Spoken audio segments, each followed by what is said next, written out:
Here we are down at our celebration remodel. This is part one, which is the upstairs garage apartment bath. So as you can see, we replaced everything in here. We put down new floor tile. We did go ahead and change out the transition strip. Originally, it was a marble transition strip. We wanted to go with something that matched the new flooring they put down. They put down LVP in here before we came in.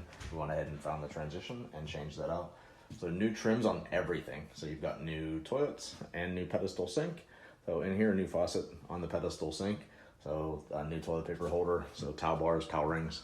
So that we did reuse the existing medicine cabinet because it worked well for what was in here, changed out the light. One of the things that we did do is we painted the ceilings and the walls the same color. In a smaller bathroom like this, that works out better. It actually makes the bathroom feel a little bit bigger. Whereas if you paint this white, it actually drops that ceiling down. You actually feel it a lot more. So new shower, so new tile all the way around, new floor. So as far as that goes, and a new shower enclosure. As you can see, the homeowner's been moving in as far